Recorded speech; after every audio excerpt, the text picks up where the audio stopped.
Theory of സ്ട്രക്ചേഴ്സിലെ second മൊഡ്യൂളിലെ modulus of elasticities 3 modulus of elasticities എന്ന ടോപ്പിക് അല്ലെങ്കിൽ 3 type of modulus of elasticities നമ്മൾ ഡിസ്കസ് ചെയ്തു. അതുമായി ബന്ധപ്പെട്ടുള്ള റിലേറ്റ് ചെയ്യുന്ന ഇക്വേഷൻസും ഡിസ്കസ് ചെയ്തു. ഇതുമായി ബന്ധപ്പെട്ടുള്ള പ്രോബ്ലം സോൾവ് ചെയ്ത് നോക്കാം.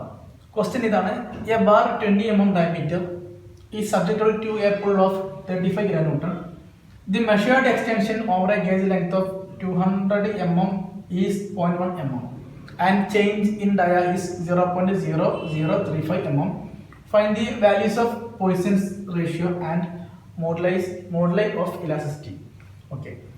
ആദ്യം നമുക്ക് നോക്കാം find the values of poisons ratio. Poisons ratio കണ്ടെത്താൻ പറഞ്ഞിട്ടുണ്ട്. അതുപോലെ തന്നെ മോഡുലൈ ഓഫ് ഇലാസ്റ്റിസിറ്റി.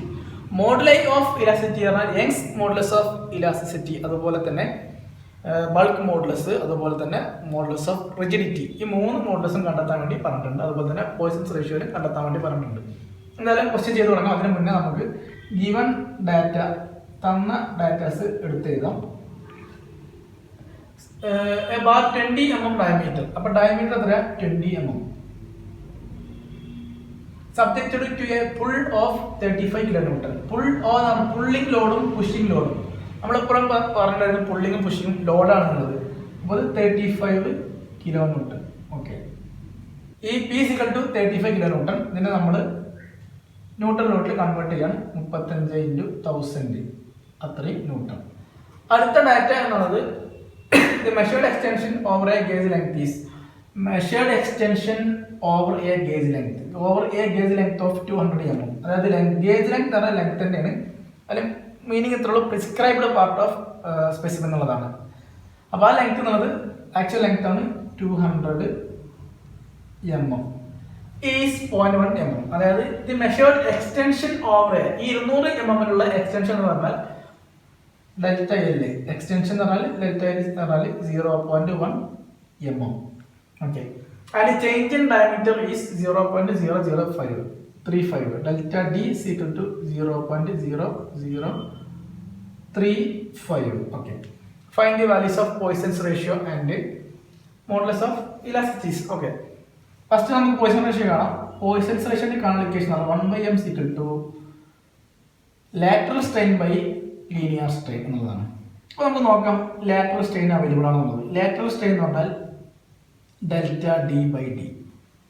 ഞാനത് ഈ റൈറ്റ് സൈഡിൽ കാണിക്കുന്നുണ്ട്. ലാറ്ററൽ സ്ട്രെയിൻ എന്ന് പറഞ്ഞാൽ delta D by D. Okay. Delta D എന്ന് പറഞ്ഞു കഴിഞ്ഞാൽ നമുക്കറിയാം തന്നിട്ടുണ്ട് 0.0035. ഡിയും തന്നിട്ടുണ്ട് 20 mm. അപ്പോൾ ഇത് സോൾവ് ചെയ്ത് കഴിഞ്ഞാൽ കിട്ടുന്ന ആൻസർ എന്നുള്ളത് 0.000175 mm. സോറി, യൂണിറ്റ് ഇല്ല. ലാറ്ററൽ സ്ട്രെയിൻ കിട്ടി. ലീനിയർ സ്ട്രെയിൻ എന്ന് പറഞ്ഞാൽ delta L by L. Delta L എന്ന് പറഞ്ഞാൽ തന്നിട്ടുണ്ട് 0.1. എൽ എന്ന് പറഞ്ഞാൽ 200 mm എന്നും പറഞ്ഞിട്ടുണ്ട്. സോൾവ് ചെയ്ത് കഴിഞ്ഞാൽ കിട്ടുന്ന ആൻസർ 0.0005. ഓക്കെ. ഇതാണ് ലീനിയർ സ്ട്രെയിൻ. ഓക്കെ. അപ്പോൾ ലീനിയർ സ്ട്രെയിനും കിട്ടി, ലാറ്ററൽ സ്ട്രെയിനും കിട്ടി കഴിഞ്ഞാൽ സോൾവ് ചെയ്യാൻ പറ്റും. നോക്കാം. 1/m is equal to lateral strain എന്ന് പറഞ്ഞാൽ 0.0000175 divided by is equal to 0.0005. Okay. ഇത് സോൾവ് ചെയ്താൽ കിട്ടുന്ന ആൻസർ എന്നുള്ളത് 0.35 എന്നുള്ള ആൻസർ ലഭിക്കും. 1/m is equal to 0.35. Poisson's റേഷ്യോക്ക് യൂണിറ്റ് ഇല്ല, കാരണം രണ്ടും സ്ട്രെയിൻ ആണ്, അതുകൊണ്ട് യൂണിറ്റ് ഇല്ല. ഓക്കെ. എനിവേ അടുത്ത ക്വസ്റ്റ്യൻ നോക്കാം. അപ്പോൾ നമ്മൾ ഇതിൽ ഫസ്റ്റ് ക്വസ്റ്റ്യൻ സോൾവ് ചെയ്തു, പോയ്സൺസ് റേഷ്യോ കണ്ടെത്തി. ഇനി നമുക്ക് കണ്ടെത്താനുള്ളത് അടുത്ത മോഡുലസ് ഓഫ് ഇലാസ്റ്റിസിറ്റീസ്, അതായത് മോഡുലൈ ഓഫ് ഇലാസ്റ്റിസിറ്റി. ഓക്കെ. അതിൽ ഫസ്റ്റ് വൺ കണ്ടെത്തേണ്ട കാര്യങ്ങൾ സെപ്പറേറ്റ് കാണിക്കാം. Given data D is equal to 20 mm, P is equal to 35 kN. Okay. ചെയ്തു നോക്കാം. കണ്ടുപിടിക്കേണ്ട കാര്യങ്ങൾ കണ്ടുപിടിക്കണം. യങ്സ് മോഡുലസ് ഇലാസ്റ്റിസിറ്റി കാണണം. റിജിഡിറ്റി മോഡുലസ് N അല്ലെങ്കിൽ C അല്ലെങ്കിൽ G കണ്ടുപിടിക്കണം. അടുത്ത് ബൾക്ക് മോഡുലസ് K കണ്ടെത്തണം. ഓക്കെ. ഇത് കണ്ടെത്താൻ വേണ്ടിയിട്ട് നമ്മൾ ഇതുമായി ഇതിൽ നമ്മൾ ഹിൻസ് ഉണ്ടോ നോക്കാം. ആദ്യം ഈ കണ്ടുപിടിക്കാൻ പറ്റുമോ നോക്കാം. ഈ കണ്ടുപിടിക്കാൻ വേണ്ടി നമ്മൾ equation is equal to normal stress by normal strain എന്നുള്ളതാണ്. നോർമൽ സ്ട്രെസ് ബൈ സ്ട്രെയിൻ എന്നുള്ളതാണ്. ഓക്കെ, അപ്പോൾ സ്ട്രെസ് എന്ന് പറഞ്ഞാൽ ലോഡ് ബൈ ഏരിയ എന്നാണ്. Load by area. അപ്പോൾ ലോഡ് നമുക്കറിയാം 35 × 1000. Okay, 35,000 newton divide by area എന്ന് പറഞ്ഞാൽ ഞാൻ സെപ്പറേറ്റ് ചെയ്യുന്നില്ല, ഇവിടെ തന്നെ ചെയ്ത് പോവാണ്. 5/4 × 20². ഓക്കെ, ഇത് സോൾവ് ചെയ്ത് കഴിഞ്ഞാൽ stress is equal to 111.4 Newton/mm² എന്നുള്ള ആൻസർ കിട്ടും. ഓക്കെ, അപ്പോൾ സ്ട്രെസ് ആയി. ഇനി സ്ട്രെയിൻ നോക്കാം. സ്ട്രെസ് കിട്ടി, സ്ട്രെയിൻ കിട്ടും നോക്കാം. സ്ട്രെയിൻ നമ്മൾ നേരത്തെ തന്നെ ഈ പോർഷൻസ് റേഷ്യോ കണ്ടെത്താൻ വേണ്ടിയിട്ട് അതിൽ കണ്ടെത്തിയ കാര്യമാണ് 0.0005 എന്നുള്ളത് നേരത്തെ കണ്ടെത്തിയതാണ്. അപ്പോൾ ഇതിൽ സബ്സ്റ്റിറ്റ്യൂട്ട് ചെയ്ത് കഴിഞ്ഞാൽ is equal to 111.4 divide by 0.0005 solve ചെയ്ത് കഴിഞ്ഞാൽ കിട്ടുന്ന ആൻസർ 2.23 × 10⁵ Newton/mm² എന്നുള്ള ആൻസർ ലഭിക്കും. ഓക്കെ, അങ്ങനെ ക്യാപിറ്റൽ ഇ എന്നുള്ള Young's modulus of elasticity E എന്നുള്ള ആൻസർ കിട്ടി. എന്നാലും ഈ ആൻസേഴ്സ് എല്ലാം മാറ്റിയിട്ടുണ്ട്. Is equal to 0.005 Young's modulus of elasticity is equal to 2.23 × 10⁵ എന്നുള്ള ആൻസറും കാണിക്കുന്നുണ്ട്. ഓക്കെ, അതിന് പുറമെ പോയിസൺസ് റേഷ്യോ നമ്മൾ നേരത്തെ കണ്ടെത്തിയതാണ്. 1/m കിട്ടിയ ആൻസർ 1/m = 0.35 അത് ചെയ്ത് കിട്ടിയ ആൻസറാണ്. ഓക്കെ, ഇനി ഇ കിട്ടി. അപ്പോൾ ഇ കഴിഞ്ഞു. ഇനി എന്നും കെയും കണ്ടെത്തണം. ഓക്കെ, എന്നും ഇയും തമ്മിൽ കണക്ട് ചെയ്യുന്ന ഒരു കേസ് ഉണ്ട്. എന്നും ഇയും തമ്മിൽ നമുക്കെല്ലാം ഇതുമായി ബന്ധപ്പെട്ട് റിലേറ്റ് ചെയ്യുന്ന 3 കേഷൻസ് ഉണ്ട്. 3 കേഷൻസ് നമ്മൾ മാറ്റി തരുന്നുണ്ട്. Is equal to 2n × 1 + 1/m is equal to 3k × 1 - 2/m is equal to 9kn/3k + n എന്നുള്ള ഈ 3 കേഷൻ അവൈലബിൾ ആണ്. ഓക്കെ, അപ്പോൾ നമുക്കിനി കണ്ടുപിടിക്കേണ്ടത് n ആണ്. ഈ നമുക്കറിയാം, 1/m നമുക്കറിയാം. ചെയ്ത് നോക്കാം. ഈസ് ഈക്വൽ ടു ഈ കേഷൻ മാത്രം ഞാനാണ് മാറ്റി ചെയ്താണ് 2n × 1 + 1/m. Okay, 1 + 1/m. അപ്പോൾ n is equal to 2 × n നമുക്ക് കണ്ടുപിടിക്കേണ്ട ഡാറ്റയാണ്. അപ്പോൾ ഞാനത് ഇക്വേഷൻ ഒന്ന് ചെറിയതായിട്ട് ചേഞ്ച് ചെയ്യുന്നുണ്ട്. n is equal to e/2 × 1 + 1/m. Equation ഇങ്ങനെ ഒന്ന് ചേഞ്ച് ആവും. ഓക്കെ, അപ്പോൾ ഇ എന്ന് പറഞ്ഞാൽ കിട്ടുന്ന ആൻസർ നേരത്തെ കിട്ടിയ വാല്യൂ ആണ്. 2.23 × 10⁵ കിട്ടി. ഓക്കെ, ഡിവൈഡഡ് ബൈ 2 × 1 + 1/m എന്ന് പറഞ്ഞാൽ 0.35. ഓക്കെ, നമ്മൾ ചെയ്ത കാര്യത്തിലേ ഉള്ളൂ. ഇതിൽ നിന്നും ഇക്വേഷൻ 2n × 1 + 1/m ഇക്വേഷൻ എടുത്ത് എഴുതി. അതിൽ എന്നാണ് കണ്ടുപിടിക്കേണ്ടത്. അപ്പോൾ എന്നവിടെ നിർത്തിയിട്ട് ഈ പുറത്ത് നിർത്തിയിട്ട് ഈ ബാക്കിയുള്ള ടൈംസിന് ഒരുമിച്ച് താഴോട്ട് കൊണ്ടുപോയി. അപ്പോൾ 2 × 1 + 1/m എന്ന് വരും. പിന്നെ ഈ നമുക്കറിയാം 1/m നമുക്കറിയാം, സബ്സ്റ്റിറ്റ്യൂട്ട് ചെയ്തു. ഇത് സോൾവ് ചെയ്ത് കഴിഞ്ഞാൽ കിട്ടുന്ന ആൻസർ എന്നുള്ളത് 0.826 × 10⁵ Newton/mm² എന്നുള്ള ആൻസർ ലഭിക്കും.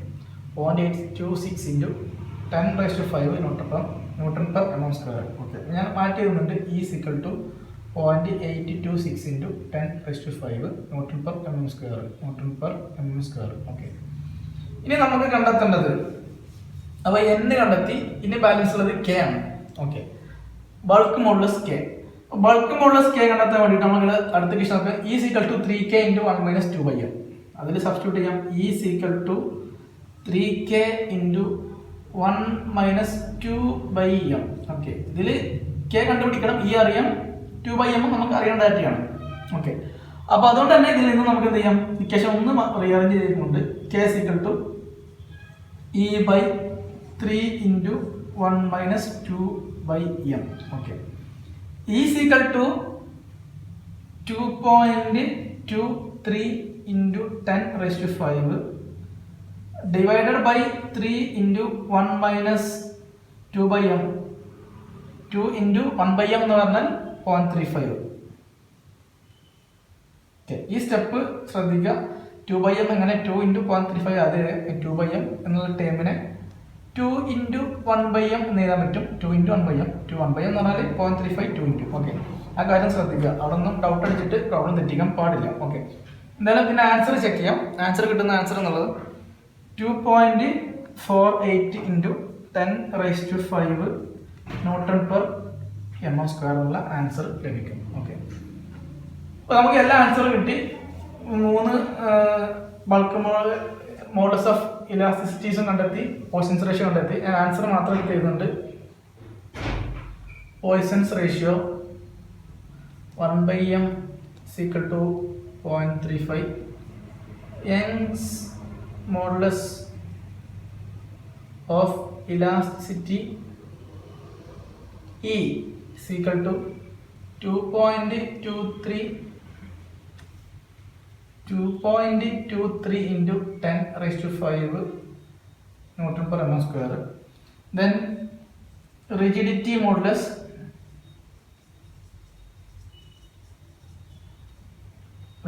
പറഞ്ഞാൽ N അല്ലെങ്കിൽ C അല്ലെങ്കിൽ G ഇത് ഏത് യൂസ് ചെയ്യാം. =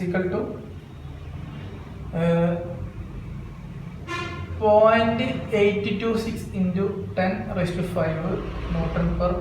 Nm/m². ഫൈനലി ലാസ്റ്റ് കിട്ടിയ ബൾക്ക് മോഡുലസ് K = 2.48 × 10⁵